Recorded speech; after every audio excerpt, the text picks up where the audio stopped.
Sa aking pagtanda, unawain mo sana ako at pagpasensyahan. Kapag dala ng kalabuan ng mata, ay nakabasag ako ng pinggan. O nakatapon ng sabaw sa pagkainan, wag mo sana akong kagagalitan. Paramdami ng isang matanda. Naawa ko sa sarili ko sa tuwing sinisigawan mo ako. Kapag mahina na ang tenga ko at hindi ko maintindihan ang sinasabi mo, wag mo naman sana akong sabihang bingi. Pakiulit na lang ang sinabi mo, pakisulat mo na lang. Pasensya ka na, anak. Matanda na talaga ako. Kapag mahina na ang tuhod ko, pagtiyagaan mo sana akong tulungang tumayo. Katulad ng pag-alalay ko sa iyo nung nag-aaral ka pa lamang lumakad. Pagpasensyahan mo na sana ako. Kung ako man ay nagiging makulit at paulit-ulit na parang sirang plaka, basta pakinggan mo na lang ako. Huwag mo sana akong pagtatawanan o pagsasawaang pakinggan. Natatandaan mo pa ba, anak, nung bata ka pa? Kapag gusto mo ng lobo, ay paulit-ulit mong sasabihin yon. Maghapon kang nangungulit hanggang hindi mo nakukuha ang gusto mo. Pinagtyagaan ko ang kakulitan mo. Pagpasensyahan mo na rin sana ang aking amoy.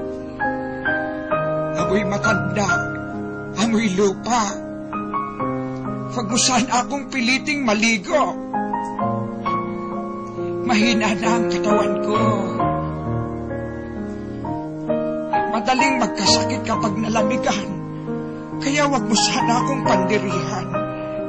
Natatandaan mo nung bata ka pa, pinagtsatsagaan kitang habulin sa ilalim ng kama kapag ayaw mong maligo.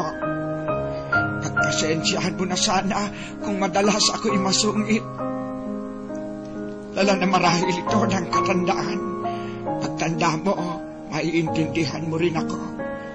Kapag may konti kang panahon, magkwentuhan naman tayo. Kahit sandali lang. Hinip na ako sa bahay. Pagkapong nag-iisa, walang kausap. Alam ko, busy ka sa trabaho. Palit nais kong malaman mo na sabik na sabik ako. Makakwentuhan ka kahit alam kong hindi ka interesado sa mga kwento ko. Natatandaan mo, anak, nung bata ka pa.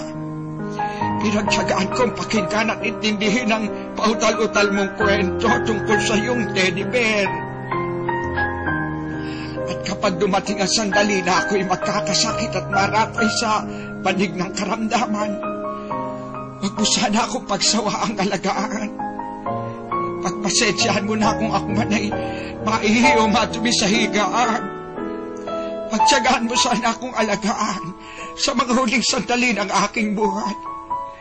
Total, di naman ako magtatagal. Kapag dumating ang sandali ng aking pagpanaw, hawakan mo sana ang aking kamay. At bigyan mo ako ng lakas sa loob na harapin ang kamatayan. At huwag ka mag-alala. Kapag harap ko na ang Diyos na lumikha, ibubulong ko sa Kanya na pagpalain ka sana. Dahil naging mapagmahal ka sa iyong ama't ina.